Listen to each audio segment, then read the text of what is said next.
दिल्ली धमाके की साजिश का राज खुलने के बाद अब देश भर में व्हाइट कॉलर टेरर नेटवर्क पर सबसे बड़ी कार्रवाई चल रही है। कश्मीर से लेकर पश्चिम बंगाल और नूह से लेकर फरीदाबाद तक डॉक्टरों के आतंक मॉड्यूल का पूरा नेटवर्क बेनकाब हो रहा है। कहां कहां से हुई गिरफ्तारी और कौन कौन है इस मॉड्यूल का हिस्सा, देखिए इस रिपोर्ट में।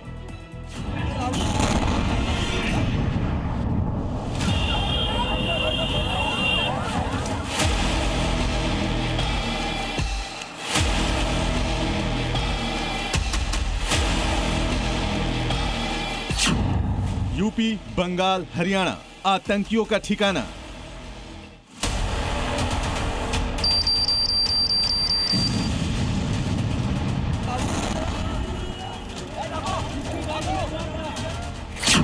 व्हाइट कॉलर टेरर नेटवर्क पर ऑल इंडिया स्ट्राइक।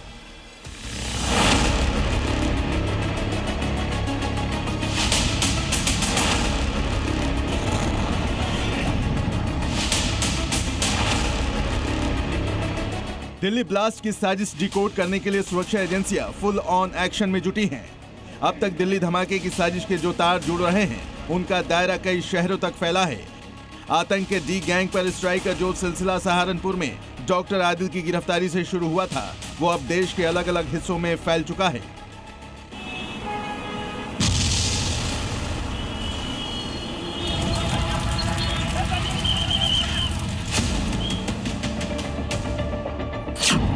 जांच एजेंसियों के ऑपरेशन का दायरा कश्मीर से लेकर सहारनपुर, हापुड़, फरीदाबाद, कानपुर, नूह और पश्चिम बंगाल के दिनाजपुर इलाके तक फैला है। इस ऑपरेशन के दौरान सबसे चौंकाने वाली गिरफ्तारी पश्चिम बंगाल के उत्तर दिनाजपुर के सूर्य बाजार इलाके से हुई है। यहां पुलिस ने एक मेडिकल छात्र को गिरफ्तार किया है, जिसका कनेक्शन अल फलाह यूनिवर्सिटी से जुड़ा बताया गया है। नाम है जहां निसार। इसकी पहचान उसके फोन से हुई। जहां निसार तक पुलिस लोकेशन ट्रैक कर पहुंची। ये अल फलाह यूनिवर्सिटी में MBBS का छात्र है। जहां निसार का घर लुधियाना में है, पैतृक घर पश्चिम बंगाल के उत्तर दिनाजपुर में है। गिरफ्तारी के बाद पूछताछ के लिए सिलीगुड़ी ले जाया गया।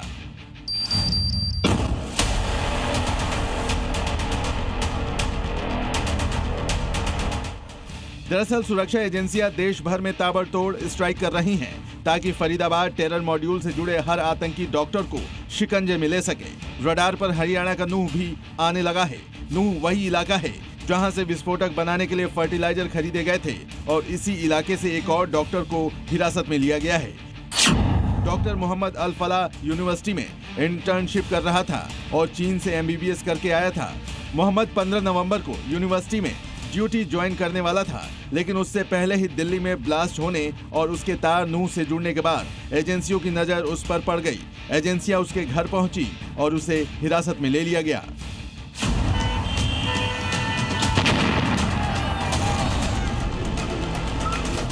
फरीदाबाद टेरर मॉड्यूल के तार उत्तराखंड से भी जुड़ रहे हैं।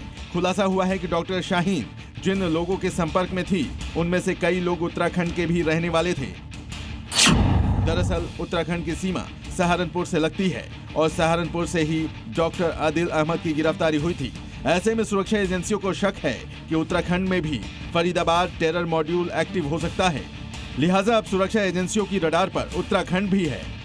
डॉक्टर शाहीन जिन लोगों से लगातार टच में थी, उनमें से कुछ लोग उत्तराखंड में ट्रेस हुए हैं। आपको बता दें तो सहारनपुर की बॉर्डर उत्तराखंड से लगता है और डॉक्टर आदिल खान सहारनपुर से पकड़ा गया है। ऐसे में ये माना जा रहा है कि इनके नेटवर्क के कुछ लोग उत्तराखंड में भी रह रहे हैं, जो कि एक स्लीपिंग मॉड्यूल की तरह काम कर रहे थे। साथ ही आपको बता दें तो UP ATS की टीम डॉक्टर शाहीन के धर्मांतरण नेटवर्क के कनेक्शन को भी खंगाल रही है। इस बीच पंजाब के पठानकोट से भी एक निजी अस्पताल में काम करने वाले डॉक्टर को हिरासत में लिया गया है। सोर्सेस के हवाले से खबर ये है कि NIA द्वारा रईस अहमद भट्ट नाम के एक डॉक्टर को एक निजी मेडिकल कॉलेज से डिटेन किया है। दिल्ली ब्लास्ट मामले में इस डॉक्टर को डिटेन किया गया है। NIA बैकवर्ड लिंकेज जो है वो खंगाल रही है कि आखिरकार ये डॉक्टर किस किस के संपर्क में था। इस बीच जांच एजेंसियों के रडार पर सहारनपुर के 2 यूट्यूबर हैं, जिनकी तलाश में पुलिस प्रशासन की टीम और जांच एजेंसियां जुटी हैं। जानकारी के मुताबिक ये दोनों यूट्यूबर वही हैं जो श्रीनगर में आदिल की शादी में शामिल हुए थे और डॉक्टर आदिल और डॉक्टर बाबर के करीबी बताए जाते हैं। जानकारी के मुताबिक 1 नवंबर से 7 नवंबर के बीच तीनों के बीच कई बार चैटिंग हुई। जांच में ये भी सामने आया है कि धमाके से पहले इन लोगों के बीच 200 से ज्यादा मैसेज एक्सचेंज हुए थे। वहीं अब धमाके के बाद से दोनों यूट्यूबर फरार चल रहे हैं, जिनकी तलाश लगातार जारी है। दरअसल सुरक्षा एजेंसियां दिल्ली ब्लास्ट के एक-एक तार को जोड़ने में जुटी हैं, ताकि फरीदाबाद टेरर मॉड्यूल को मिट्टी में मिलाया जा सके। लखनऊ से तुषार श्रीवास्तव और पठानकोट से अजय महाजन के साथ bureau report, Zee Media. There has been a lot of debate. What is the true meaning of Dhamma or Dharma?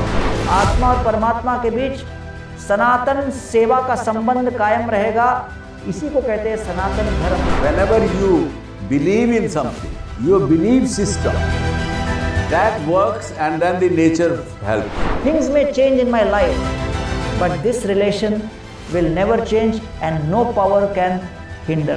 Why God fear? क्या हम फियर की वजह से परमात्मा से प्यार करें कि नहीं तो वो दंड दे देगा हमको?